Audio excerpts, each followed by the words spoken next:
Betting apps promotion చేసిన వారిని కాకుండా ఇతర యాడ్స్ ప్రమోట్ చేస్తున్న వారిపైనే చర్యలు తీసుకోవాలని కేఏ పాల్ అన్నారు. ఆన్లైన్ స్కిల్స్ పేరుతో బెట్టింగ్ యాప్స్, వాటర్ బాటిల్ పేరుతో మద్యం, ఇలాచీ పేరుతో టొబాకో ప్రమోట్ చేస్తున్నారన్నారు. సినిమా యాక్టర్లు ప్రమోట్ చేసిన వాటిపై పోలీసులు తక్షణమే చర్యలు తీసుకోవాలన్నారు. ఆన్లైన్ స్కిల్స్ గేమ్స్ తో బెట్టింగ్ యాప్లని, వాటర్ బాటిల్ పేరుతో మందుని, ఇలాచీ పేరుతో టొబాకోని ముసుగులో మీరు ప్రమోట్ చేస్తున్నారే యాక్టర్స్, ఇన్ఫ్లుయెన్సర్స్, క్రికెటర్స్. వినండి, Sachin Tendulkar God of the cricket అనేవారు. ఆయన ఒక గాడ్ ఆఫ్ ద డెవిల్ అయిపోయాడా ఏంటి? ఆయనకెందుకు ఈ యాప్లు ప్రమోట్ చేయడు? ఇప్పుడు విజయ్ దేవరకొండ బిలో ఆయన టెక్స్ట్ లో ఒక మ్యాటర్ చదివాను, షాక్ అవుతున్నాను. అరే, మన అన్న దేవరకొండ చెప్తే నేను ఇమీడియట్ గా ఈ యాప్ డౌన్లోడ్ చేసుకుంటాను.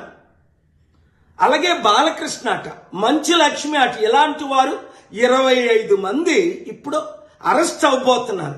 ఒకవేళ పోలీసులు వాళ్ళ దగ్గర పొలిటీషియన్స్ డబ్బులు తీసుకొని అరెస్ట్ చేయకపోతే వారందరినీ సుప్రీంకోర్టుకు నేను నడిపిస్తా.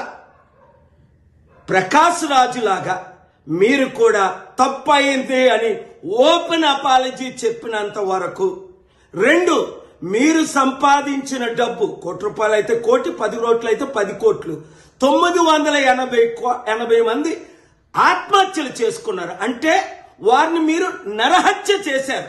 మీ ఇన్ఫ్లుయెన్స్, మిమ్మల్ని ఎంతో ఫాలో అవుతున్న ఈ ఫాలోవర్స్కి మీరిచ్చే గిఫ్ట్ ఇదేనా? మానవత్వం లేదా? దైవత్వం లేదా?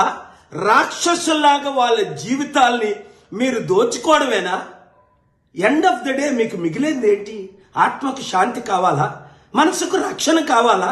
నెమ్మది కావాలా? ఫ్యూచర్ మంచి పేరు కావాలా? లేదా చరిత్రహీనులుగా మిగిలిపోవాలా? ఆలోచించండి. 72 గంటల టైం మీకు ఇస్తున్నాను.